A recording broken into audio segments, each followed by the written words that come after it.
खास मुलाकात में हम मुंबई का दौरा कर रहे हैं। मुंबई के चांदीवली विधानसभा में पहुंचे हैं हम वार्ड क्रमांक 158 में। वहां का हमने दौरा किया है और वहां के कई लोगों से हमने यहां के बारे में पूछताछ की है, जानकारी ली है कि किस तरह यहां पर काम चलता है नगर सेवक द्वारा, यहां के विधायक द्वारा।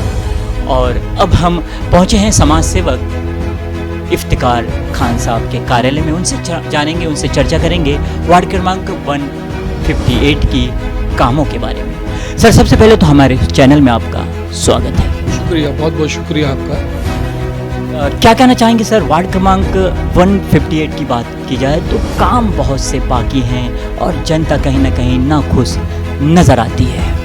सर, वार्ड क्रमांक 158 का ऐसा है कि हर जगह खोदा हुआ है और मेरे हिसाब से अगर आप देखेंगे तो हर गली को खोद के रखा हुआ है और उस वजह से लोगों को इतनी परेशानी है। और आप देख सकते हैं कि जैसे यहाँ स्कूल्स हैं, चर्चेज़ हैं, मस्जिद है, मंदिर है, गुरुद्वारा है, तो लोगों को असुविधा तो हो रही है। लॉकडाउन के हिसाब से चलो ठीक है, लोग घर में ही थे, किसी ने मतलब जाने का प्रयास नहीं किया, अपनी इबादत लोग घर में कर रहे थे। और एक साल पहले भी अगर आपको याद होगा तो 23 मार्च 2019 में ये ब्रिज खैरानी रोड का उसको डेलीपेटेड बोल के उसको डेमोलिशन कर दिया गया था सुबह 7 बजे।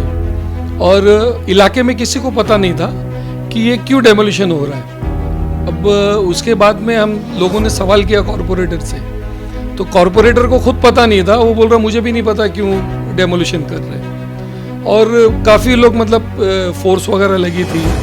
ठीक है, आप अगर डेलीपेटेड है, अगर धोखादायक है तो आप करिए काम, लेकिन उसका इलाज करना चाहिए था। आज 1-2 साल हो गए उसको, मेरे हिसाब से मार्च अभी 23 आएगा तो 2 साल हो जाएगा। आधा ब्रिज इन्होंने बना के रेडी किया और वो ब्रिज बनाने में भी ये सारा हम लोगों ने इतना फॉलोअप किया, इलाके के लोगों ने काफ़ी मतलब इतनी परेशानियाँ उठाई। धंधा तो सबका ख़त्म हो गया और उसके बावजूद अभी आधा ही रेडी हुआ है। अभी आधा तैयार होने के बाद में भी डबल ट्रैफिक हो गई है, क्योंकि इन्होंने क्या किया, जो अंदर आने का रास्ता है, बाहर जाने का, अगर आपको पता हो तो ये व्यावसायिक एरिया है, इलाका है और रेसिडेंशियल भी है। और ये रोड जो कनेक्ट होता है घाटकोपर, पवई, नाहर, मतलब ये बहुत यूज़फुल रोड था लोगों के लिए। लेकिन अभी क्या है, बंद होने की वजह से लोगों ने अपना रास्ता अलग अलग बना लिया।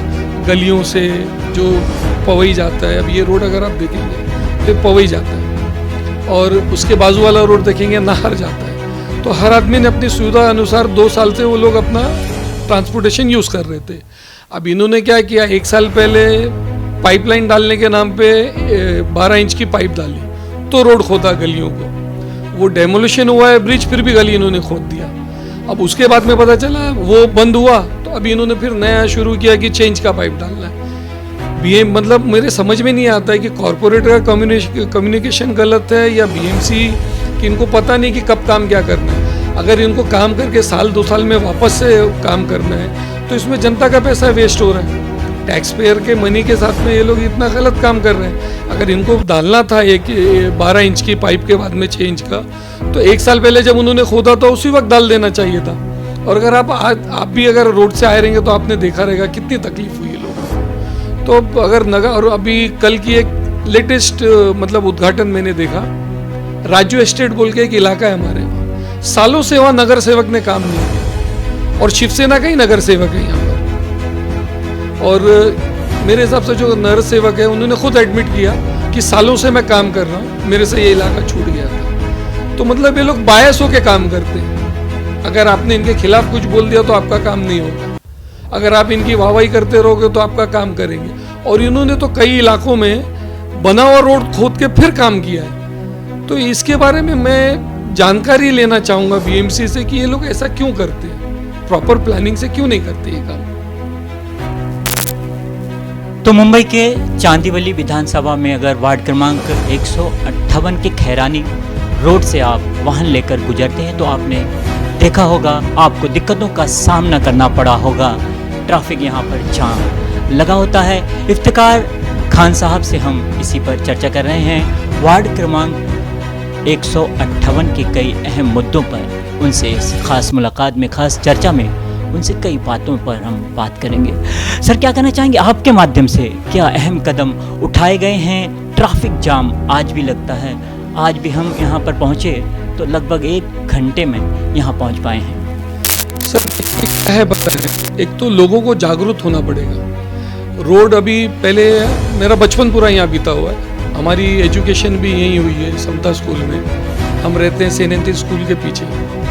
अब हमने बचपन से इसको बनते हुए देखा है। हमने तो वो दौर भी देखा है कि जब यहाँ कंकड़ पड़े रहते थे और गाड़ियाँ उस पर आती थी, लोग यहाँ के परेशान हो जाते थे। सबसे बड़ा मुद्दा यहाँ पर पहले 2 बसेस चलती थी, 326 और 329, अंधेरी और कुर्ला जाते थे लोग। आज लोगों का मतलब इतनी तकलीफ है, लोग सिर्फ रोड बना रहे, बाकी काम ड्रेनेज का काम कर रहे हो तो ठीक है लो। और मेरे समझ में नहीं आ रहा है, आज 35 साल से ये काम हो रहा है और इलाके में काम ही नहीं खत्म हो रहा है। मतलब ये सरासर बीएमसी और कॉरपोरेटर का मिसकम्युनिकेशन और मतलब गलत प्लानिंग की वजह से हो रहा है। अगर आप प्रॉपर प्लानिंग करके काम करते हैं तो वही फंड, वो पैसे दूसरी चीज़ों में इस्तेमाल हो सकता है। जैसे आप इलाके में देखेंगे, हम लोगों को अगर यहाँ कोई तकलीफ होती है तो राजावाड़ी जाना होता है या मुक्ताबाई में जाते लोग। अब आप सोचिए, वही जो पैसे आप वेस्ट कर रहे हो अलग अलग वार्ड में, अगर आप यही चांदीवली वगैरह, इतना बड़ा मतलब इतना पॉपुलेटेड एरिया है, एक बीएमसी का अस्पताल नहीं है यहाँ पर, तो आप वो फंड्स को अगर प्रॉपर आप फंड्स इस्तेमाल करते हैं तो आप हॉस्पिटल के लिए यूटिलाइज कर सकते हैं। और आज की डेट में अगर किसी को सीरियसनेस हो गई तो राजावाड़ी पहुँचते पहुँचते वो आदमी दम तोड़ देगा, क्योंकि इतनी हैवी ट्रैफिक है। तो आप अगर आप वाकई में लोगों का भला करना चाहते हैं, आप लोग आपको चुन के दे रहे इतने सालों से, तो आपका काम ये था कि आपने यहाँ पर अस्पताल पहले बनाना चाहिए था। जैसे राजावाड़ी है, यहाँ काफ़ी जगह ओपन थी। जैसे मैंने आपसे कहा, हमारा बचपन बीता है, हमने एरिया को डेवलप होते हुए देखा है। झुग्गी झोपड़ियाँ, घर, स्कूल, तालाब, मतलब ये सब जो तालाबों को पाट के लोगों ने अपनी बिल्डिंगें बना ली है। कम से कम थोड़ी तो जगह, प्लेग्राउंड के नाम पे कुछ नहीं है, ये सिर्फ पार्क बना देते हैं, उसमें भी पैसे अंधाधुंध पैसे खर्च करते हैं। फिर वो पार्क की अगर आप हालत देखेंगे ना, बहुत गंदी तकलीफ है। मतलब अगर आप जाके देखेंगे, लोग वॉकिंग नहीं कर सकते और वहाँ पर अड्डा बना हुआ है, नशा करते हैं बच्चे जाके। आज प्लेग्राउंड के नाम पे, हम जब छोटे थे, प्लेग्राउंड के नाम पे यहाँ पर कुछ नहीं है। अगर आज मुझे मेरे बच्चों को अगर कुछ हेल्थ की एक्टिविटी करना है तो मुझे तो जिम ज्वाइन कराना पड़ेगा या कोई अच्छा हेल्थ क्लब ज्वाइन करना पड़ेगा, या इलाके के बाहर कहीं जहाँ पर कुछ फैसिलिटीज़ है वहाँ जाना होगा। हमारे बचपन में मैदान ही मैदान था। आज लोग बोलते हैं नशा मुक्त होना चाहिए हमारा इलाका, लेकिन वजह कोई नहीं ढूंढ रहा है। आज बच्चों की जो मतलब एक्टिविटी है वो मोबाइल में रह गई है। बच्चे मोबाइल तक सीमित हो गए, फिजिकल एक्टिविटी नहीं है। लोग बच्चे जो है आज गलत रास्ते पे जा रहे हैं। अगर उनको प्लेग्राउंड मिलेगा, एक्टिविटीज़ मिलेगी बाहर निकल के, तो ये सब चीज़ों से बचे रहेंगे ना, महदूद रहेंगे बच्चे। अब हमारे बच्चों को सेव करने के लिए उन्होंने क्या किया, गार्डन पे गार्डन बना रहे हैं, सिर्फ मतलब बता रहे हैं कि आप वॉकिंग करिए करिए, लेकिन प्लेग्राउंड के नाम पे कुछ नहीं है। बिल्डिंगें तो अंधाधुंध बन रही है यहाँ पर। ऐसा तो नहीं कि आज आप इतिहास निकाल के देख लीजिए, ओपन स्पेसेस थे, अगर लोग चाहे होते हैं तो बहुत कुछ हो सकता था। तो मुंबई के चांदीवली विधानसभा रहे हैं, वार्ड क्रमांक 158 में पहुंचे हैं। यहाँ लोगों की समस्याओं पर चर्चा कर रहे हैं इफ्तिकार खान साहब से।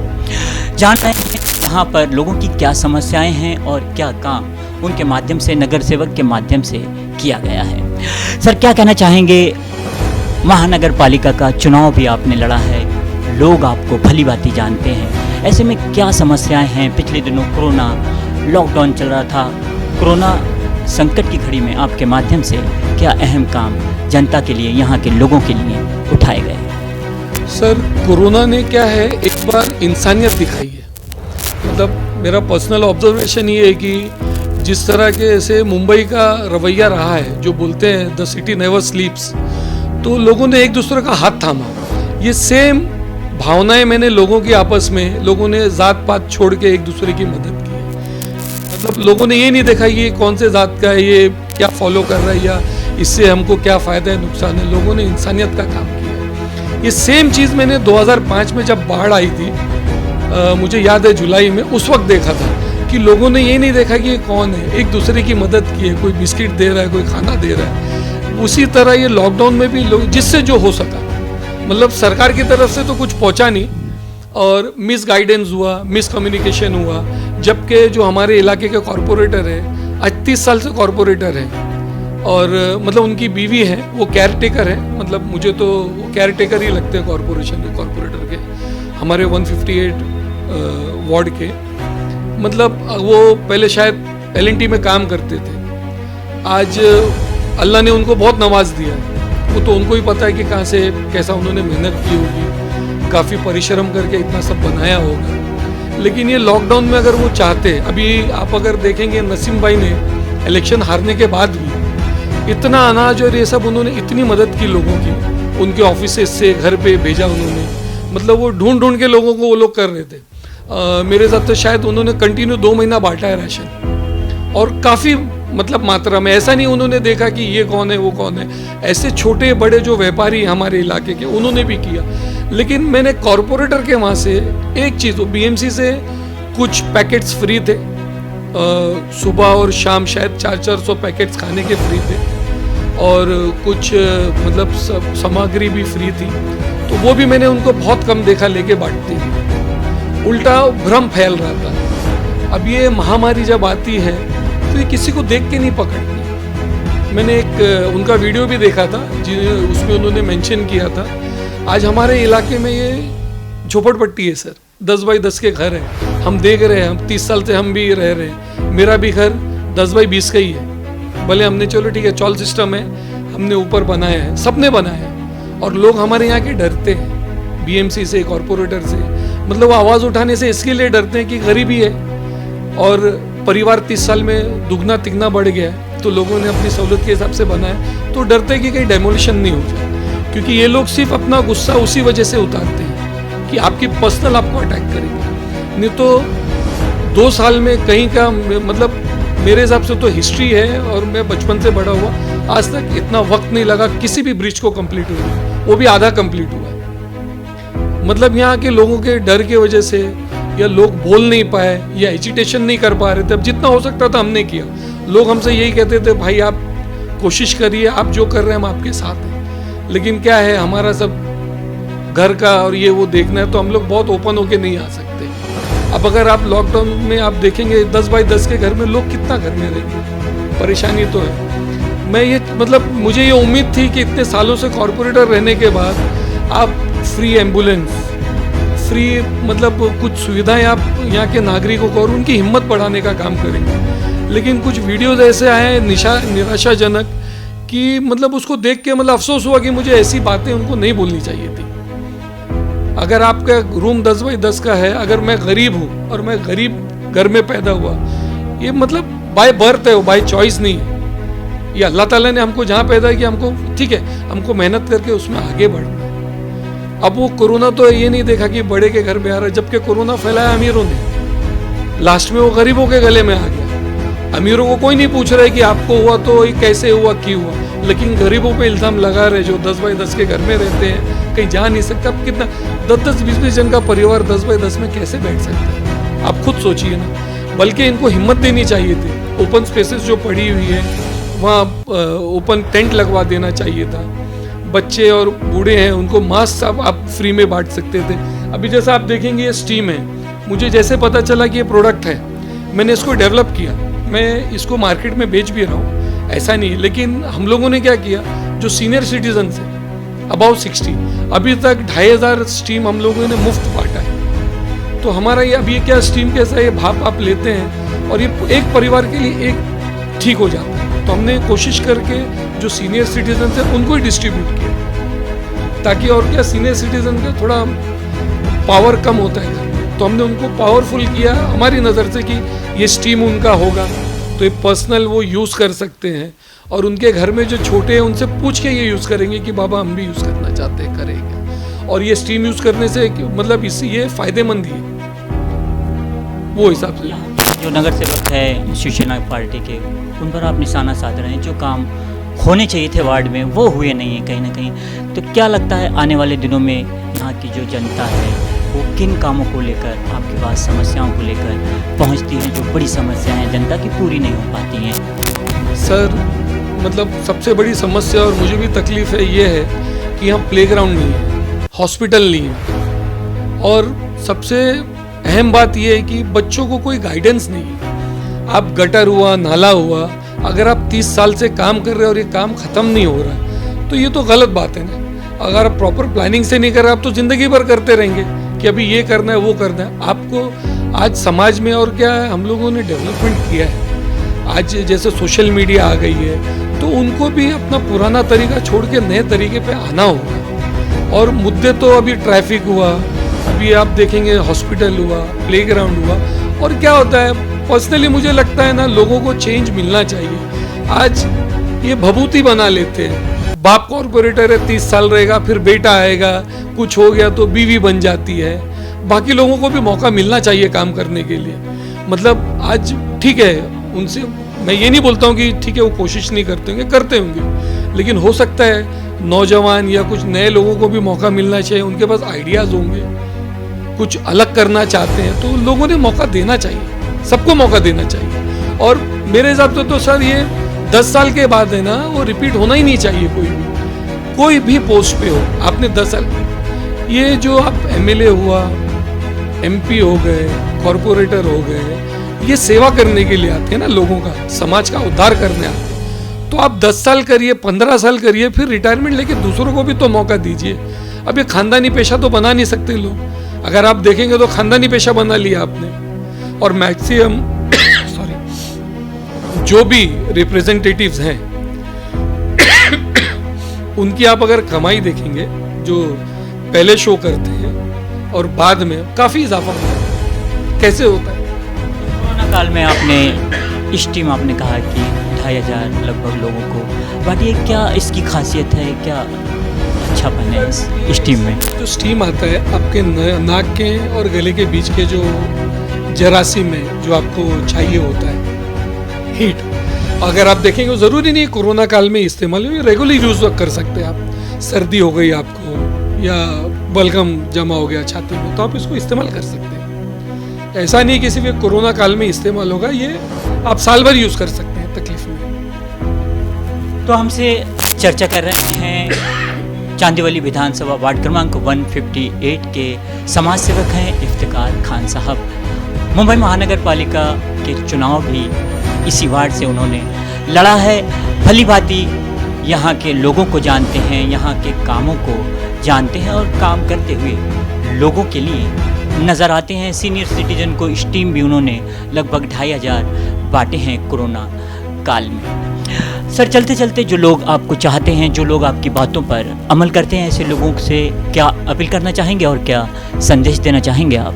मैं लोगों से सिर्फ यही अपील करना चाहूँगा, जो लॉकडाउन में जो भाईचारा देखा मैंने और जो मदद की लोगों ने एक दूसरे की, मैं मतलब उनसे यही रिक्वेस्ट करूँगा कि आप ये भाईचारा और ये मदद, मतलब हर आदमी ने जो कोशिश की वो कोशिश करते रहें। ज़रूरी नहीं कि आप खर्च करके ही कर सकते, एक दूसरे की मदद बहुत तरीके से कर सकते हैं। पड़ोसी की मदद करें, लोगों के काम हैं, और मतलब मेहरबानी करके ये जो लोगों को ब्लैकमेल करते हैं वो काम करना, मतलब कोई करना नहीं चाहिए। ईमानदारी से काम करें। और जो सोशल वर्क है ना, आप अपनी रोजी रोटी कमाने के बाद आखिरी के जो 2-2.5 घंटे बचते हैं आपके पास दिन में, शाम के वक्त, उसमें करिए या सैटरडे संडे करिए। अगर आप इसको डेली बेसिस पे करने लगेंगे तो आपके अखराजात में आप घर कैसे चलाएंगे? तो फिर उसके लिए लोगों को क्या यहाँ वहाँ कुछ ना कुछ करना पड़ता है। तो मतलब मैं रिक्वेस्ट करूँगा लोगों से कि आप अपना रोजगार करने के बाद में सोशल वर्क करिए, मदद करिए, तो बहुत बढ़िया होगा। मतलब ये मेरा रिक्वेस्ट है और पर्सनली मैं भी इसको फॉलो करता हूँ। तो हमसे चर्चा कर रहे थे कार्य सम्राट समाज सेवक इफ्तिकार खान साहब। चांदीवली विधानसभा का हम दौरा कर रहे हैं। वार्ड क्रमांक 158 में पहुंचे थे। यहाँ के लोगों से हमने चर्चा की और फिर हम कार्यालय पहुंचे थे। इफ्तिकार खान साहब से हमने चर्चा की वार्ड क्रमांक 158 के कामों के बारे में। तो कार्य सम्राट रहे हैं, इनकी समाज सेवा बड़ी है। वार्ड में लोगों से हमेशा जुड़े रहते हैं, कामों को लेकर बने रहते हैं। तो खास मुलाकात में आज इतना ही। दीजिए इजाज़त, फिर किसी शख्सियत के साथ हम किसी अन्य मुद्दे पर हाजिर होंगे। तब तक के लिए नमस्कार।